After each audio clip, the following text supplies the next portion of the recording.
Hope you guys can hear me. Yes, so welcome again to Fearless Fempreneur. So we're just waiting for a few more moments for our guest to join us.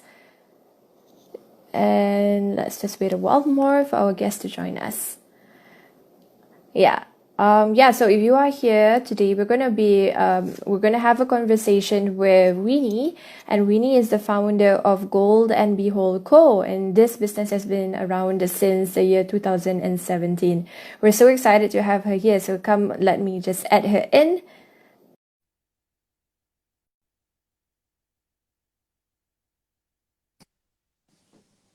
Hi, Hello, how are you? I'm good. I actually just ended a shoot. Like just yeah. You want to add in a filter so we can all look Yes. good? Okay, Yes. Give me some time to choose a filter. sure. I've been playing around yesterday. It's okay. Okay, this one. This one can, this one can. Okay, looks good. So how Have have you had you your dinner? been? I'm good, I'm Yes, I good. have. Have you? No, not yet, but yeah, I'll have it soon. I'm Okay, actually at my friend's house. Yeah. so cute of you. Okay, so thank you so much for being here, Winnie. I think it's Thank nice you. to have someone who's quite talented as you to be able to join us, so we get to know how Thank you, it's thank like. you. Yeah. So, Winnie, you want to start off by just sharing with us about yourself and your business? Sure. So, hi everyone. I'm Winnie from Go and Behold. So, I started Go and Behold as actually as an creative outlet to heal from my depression. I had depression around 2 3 years back Mm-hmm. from my first job. So, that happened because like I always felt very limited in terms of creativity or like creativity exploration, and I realized that hey, that's not something that I want in the future. So I kind of fell into depression for quite a while, and I have found a material that I found concrete making concrete handmade items as a way to actually how to say, as an outlet for me. And I Mm-hmm. actually made like 2 3 years back when I just started this brand, I actually made concrete pieces right from the bathroom of my house to contain the cement films. And now I'm working with a material called jasmonite, which most of the crafters are getting into it as well. So jasmonite is a very wonderful material, and we are actually the first in Singapore to use jasmonite as a medium to make earrings, like something I'm wearing now, which I haven't launched that. So yeah, that's somehow like my journey for the Mm-hmm. past 3 years. Yeah. Lovely. Thank you so much for being so open and so brave of you to share with us about your struggle with depression. I know it Mm-hmm. wasn't easy. I bet it was, it was quite challenging to have to go through that. Definitely. Yeah, so Yeah. maybe you want to walk us through, because today's topic is actually thriving through crisis, and I Yeah. believe that that crisis you are referring to is probably that depression itself, Yeah. right? So, maybe you want to walk us through like what was it about, or like what did you do to, to get yourself stronger? Okay, so it actually took me 2 3 years to actually be this open about my depression, because I feel that if I'm someone suffering from it, and even if I don't speak up about it, then nobody will speak up about depression. So I feel that having depression maybe is a calling for me to reach out to more people as well, because for my brand I have been reaching out to people beyond just, selling products, like making products and selling. Like I connect with them, and we have conversations. We are very open about our stories as well, because I always share my personal stories on my IG, like my recent breakup or like my struggles, etc. And um, it's a way to connect to my consumers, because people will share their stories as well. Like I have this one customer that is almost going through the same thing as me, and we just like confided in each other, and we check in with each other about things like that. So I feel that gradually this brand actually became like a catalyst for me to reach more people, and Mm-hmm. inspire more people at the same time. Yeah. So that's how this brand actually evolved through the years. And I feel that, hey, it's not for that depression episode, I wouldn't even have this brand. I wouldn't even have like um customers that I can talk to, or like makers that I can talk to, because having this brand, I get connected to so many wonderful people, be it clients, customers, or fellow makers as well. So it's really wonderful to actually look back and see how the stars actually aligned, and like, Mm-hmm. yeah, maybe I had depression for a reason, and uh, I think it's all good now. Yeah, that because I found a purpose in my brand, and that's the most important thing. Yeah. Thank you so much for sharing that. I think it's really, really strong of you to be able to, open up and talk about this. Now, above all that, I think is what's interesting is for us to really understand like what made you decide that this is the business that you want to do. Is it because of a love that you have for the materials itself, or what was the feeling like when you first started your business? Actually, yeah, it started as a creative outlet. I just wanted to make stuff and sell a bit of things. So 2 3 years ago, I wasn't even expecting like people to buy stuff from me. Actually, my reach and my sales actually grew when I uh started using Jasmonite. So that is how the outreach grew lah.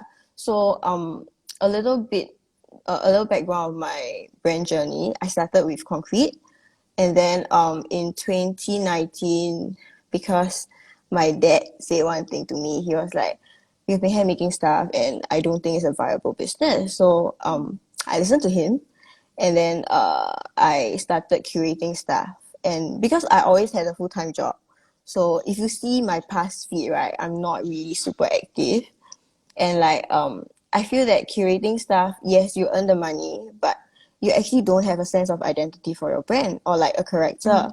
So and then I've been wishing for this material. Like Jasmonite is like a dream material, because when I was working in concrete, um I wasn't super in love with concrete, because like uh it's dusty, the finishing is not what I wish that it will be, and the color is also like a bit so-so, and it's toxic. So when I came across this material, Jasmonite, last year, I'm like, oh my god, I have to get my hands on it. And yeah, that's how it started, like how I actually kind of revived my brand using Jasmonite.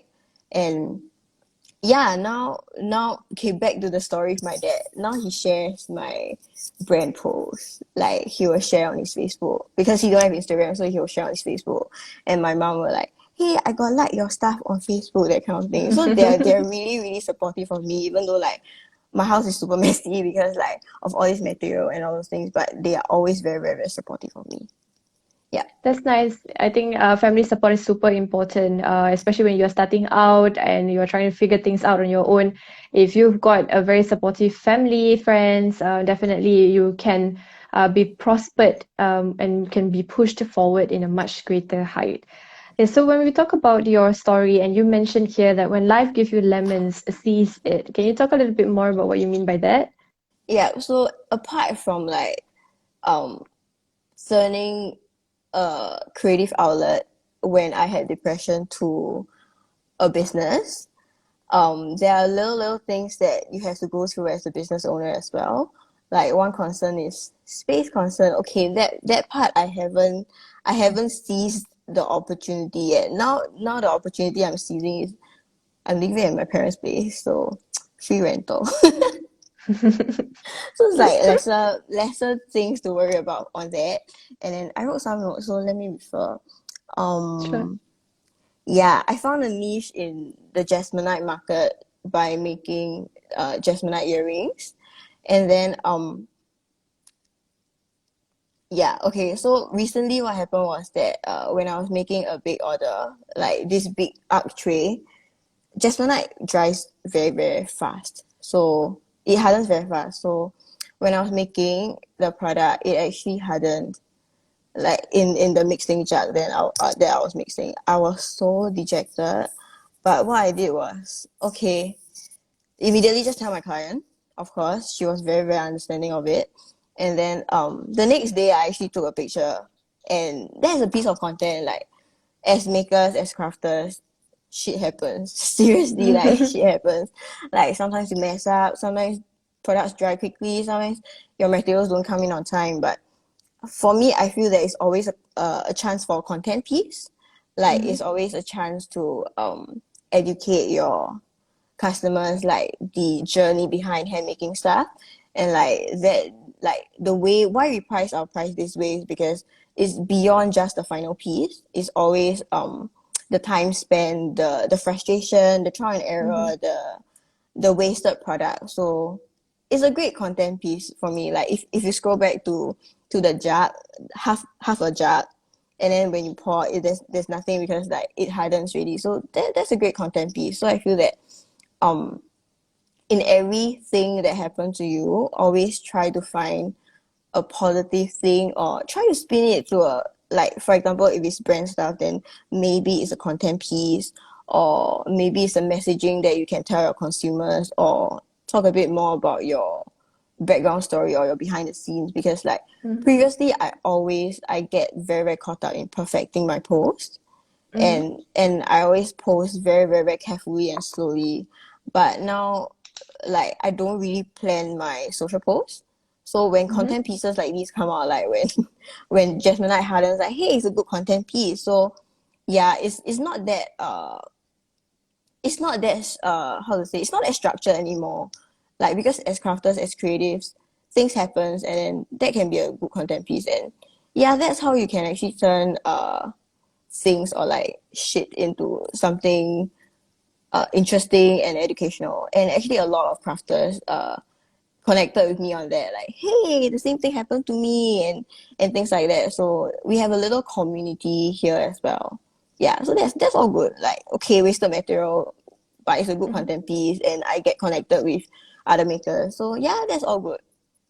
I think you're not the only one. It's like ourselves as I well. agree. We often always have the issues of like thinking like, okay, if I'm gonna post this, like, do I have to be prim and proper? Do I have to be perfect? Exactly. But we realize that no, we don't, because the more authentic we are and the more real we are in the way that we run our business, and like what you mentioned, things happen behind the scenes. So all these kind of things that whether you expect it or unexpect it, Mm, then be open to share it. So it's nice to hear that I'm not alone either, that you are sharing that same challenge yeah. that you face, and I also am sharing all of this. So it's nice to know that we are on the same page, and that our vibe is sort of like vibing with each other, right? Mm, Very nice to know that. yeah. All right. So when you talk about seizing the opportunities, right, what would you say is one of the biggest opportunities that you have seized before in your business? I think exhibition opportunities, because previously I actually held two exhibitions, and one exhibition was to launch my brand. Yeah, so that's pretty interesting. Like, it was affiliated with my school, NAFA, and then so the location rental is free. We just have to fork out money for the decoration of the exhibition, etc. So that was a great opportunity. And the second exhibition was that was pretty interesting because I actually bought a bathtub and I filled it with Mm-hmm. eggs, and then you can actually dive right into the bathtub and have a photo op. So these are the things that I like to do. And it was because like one of our classic handmade piece is actually an egg magnetic paperweight. Yeah, Mm. so that was the whole big idea of the thing. And because like I came from a creative background, so I always like to think of big ideas, campaign, like strategy, etc. So yeah, things like that. So the Okay. biggest opportunity was like exhibition opportunities. Yeah. And how has that changed your career or your business so far?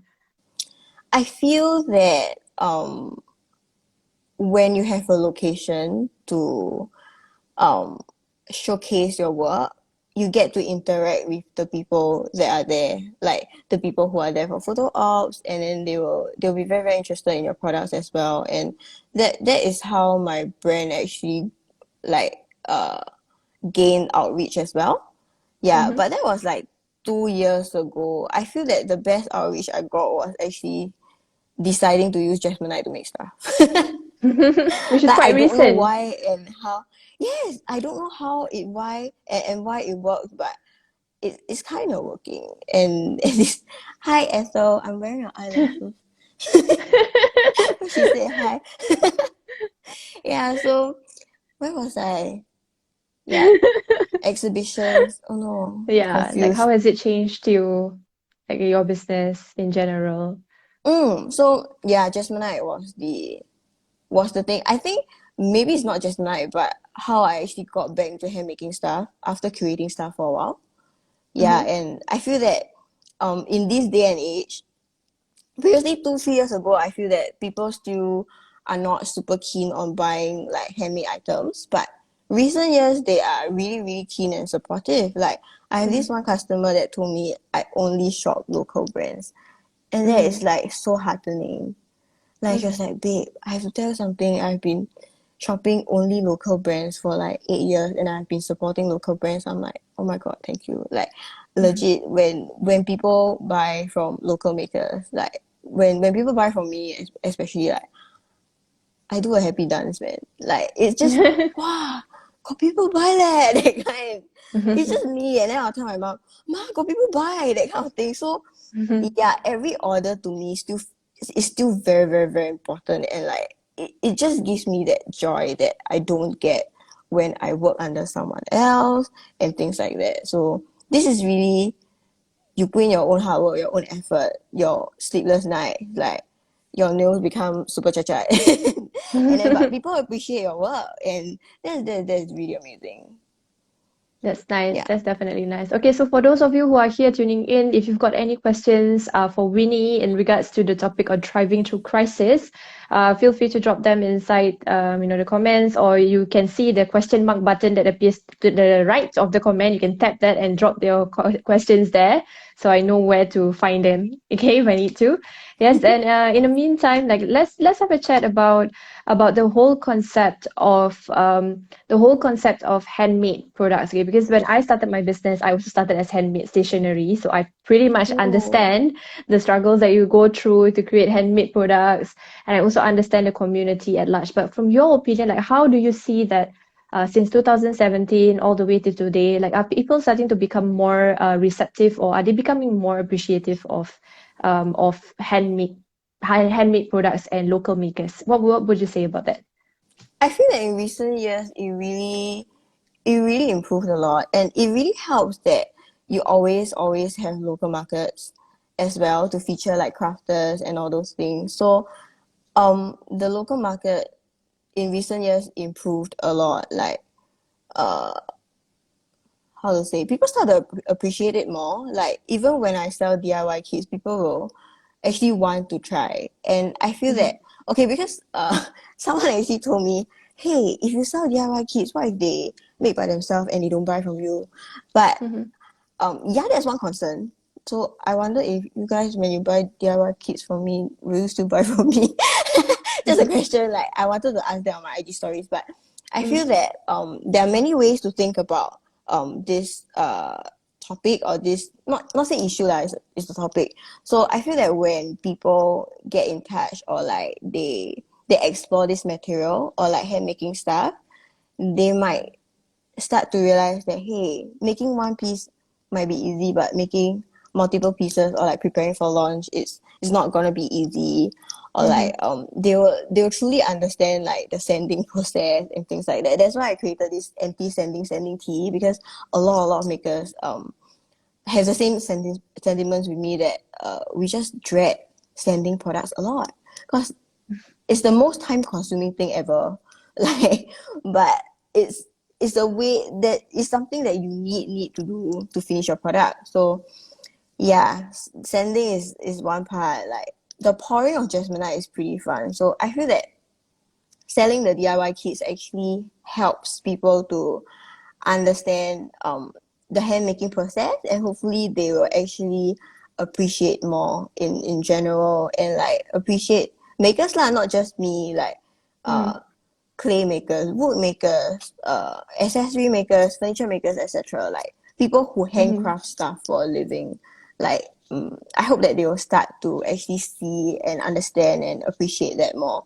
That's the reason why I sell my DIY kits. And yeah, I mean, of course, I'll feel that, hey, what if everybody makes and then makes the same thing as me, and I wouldn't be able to sell? And what do I just sell DIY kits and things like that? But I still give it a shot lah, because this material is interesting. People are interested in it, and yeah, let's see how it goes. Yeah. I Yeah, mean, and when it comes to handmade market, definitely a lot of local creators are starting to pop up. But the challenge still remains that whether the locals themselves will be able to be appreciative of our work. But it's nice to hear from your perspective that it's starting to move in the direction of where locals are being more appreciative of the talents that's available in the whole country. Like, now we have the whole concept of support locally made products, yeah. and that's really nice. It's really heartwarming to see this change moving towards this direction. Yeah. So, yeah, is there any questions coming from the viewers for Winnie right over here? If you got any questions, feel free to drop them inside the comment, and we will check it out, and well, Winnie can respond to them. All right. But in the meantime, so Winnie, just now you actually mentioned about the DIY kits, and you've always wondered whether if people buy your DIY kits, whether they will actually buy your products, right? I've got Yeah. an answer to that, sort of, Oh, because I realized that if you do DIY kits, yeah, it's only for people who want to have that one-time experience. But if they want to get something that, if they want to try to do it the way that you do it, they want to get the same design or they want to try to emulate you of sort, it's almost mm, impossible because your creative talent is truly yours. There's no one else in this world that can have the same talent as you, the same thought, the same process, and the same vibe as you. So so what if they buy the DIY kit? If they want to come back to you, they will come back. So I mm, would say just don't need to worry about that. Like some people just want to do the DIY because they are bored. They want an activity for them to do. Yeah. yeah, So I would say don't worry about it. Just go ahead and true. make it happen. Let people know that you exist. And yeah, Yeah, that's yeah. like my best advice for you. Cool. Thank you. That's very insightful. Like, I do wonder, but I always don't how to say, uh I always put out a fight in things that I believe in, and I'm just pretty stubborn lah. Like, people tell me no, but I will still try it on my own. And okay, if cannot, then cannot. Like, Mm, I will still have to try it on my own to be the best judge for myself, because everybody's consumer is different. Every brand's consumer is different. My consumers are different as well. So yeah, mhm. and they are really really Yeah. excited to receive the kits, and I'm really really excited to make it, like to pack it as well. But as you know, my material got delayed, so I'm sorry, guys. I'm sure that is a challenge that not only you face, everyone in the world is facing. Exactly. Yeah. Exactly. Like, I wish I can fly over and like collect it by Just pick it up, myself, but right? yeah, like I'm really, really dying to like send the kids out, because yeah, I spent a lot of time and effort designing the kits as well, the instruction card. So I'm really, really excited, like as excited as you guys to actually get the kits. Yeah. All I will right. chase my So, supplier again. okay, yeah, you can count on her to chase her suppliers. It seems that Yeah. she's very stubborn, so she's gonna make it happen. Yes. That's what she said. Yes, anyway, stubborn is a very key characteristics and quality of an entrepreneur. So, Yeah. why not, right? Yeah, when you are, that is the key essence of an entrepreneur, someone who is willing to take risk, and Yeah. that stubbornness in you as a person is the most valuable character of all the other characteristics that you can find in an entrepreneur.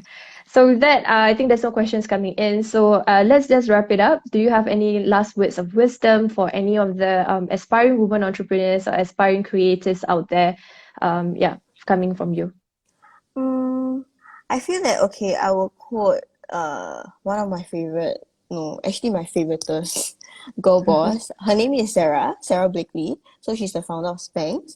She said that be the CEO that your parents want you to marry. And that's Mm, really meaningful, because like she got married only at 35, and people ask her questions like, hey, why are you single? Why are you having dinner alone? And things like that. But for her, she just feels that, hey, my youth and my years are actually for me to to figure things out, and for me to find things that interest me, and how to say, like, make a living for myself. So why should I even bother to find a partner? Like, if it happens, it happens. So that's really, really inspiring. Like, be the CEO that your parents want you to marry. And that is what I want to tell people. Like, don't wait for your prince charming or like a rich man. If you are capable, if you are talented, just earn your own money. Like, really, like, I'm trying very, very, very hard to like earn my own money as well. Like, I do freelance styling as well. So yeah, just working very, very hard to earn money lah. In general, yeah, and to Okay, I inspire think people that's as well.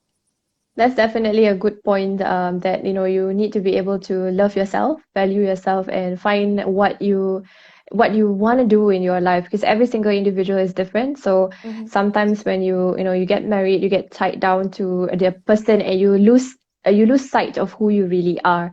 Yeah, So I guess in that sense, for what you are trying to say, like, go at your own pace, like, be the CEO, like we mentioned, be the CEO that your parents want you to marry. So do the best that you can, and be the best.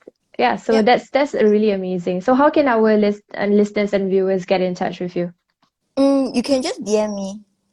Like, actually, yesterday I received some questions because I posted about questions, and then I received some questions. So I'll just reply personally, or like I'll reply Mm. publicly. I haven't decided yet, but yeah, I'll reply to your questions. Yeah. All right, so if you guys want to get in touch with Winnie, you can follow her on Gold and Behold Co. That's on Instagram. And I can also, right after this, what was going to happen is we're going to share this as an IG live, and then, sorry, as an IGTV video. You can also find her there. I will tag her into the IG video as well. So with that, thank you so much, Winnie, for being Thank here. It was a you. great pleasure to have you, and we've learned a little bit about what you mean by thriving through crisis. When life gives you lemons, seize it. So it's definitely something that is insightful and helpful for a lot of women entrepreneurs out there, where they want to be able to seize any opportunity that comes their way. So thank you so much for being here. Thank Okay. you. Thank Uh, you so much. all right. So for those of you who are here and still staying on, thank you so much for being here. If you want to get a replay and also my insights into all these amazing women entrepreneurs, fearless fempreneurs as we call them, you can go on to Fempreneur Secrets, and there is the link in our bio. Tap on that and you will get the info on how you can get those replays and insights. So with that, keep learning and keep believing in yourself, because the world needs an inspiration just like you. And I'll see you in the next episode of Fearless Fempreneurs. Bye bye. Bye. Thank you.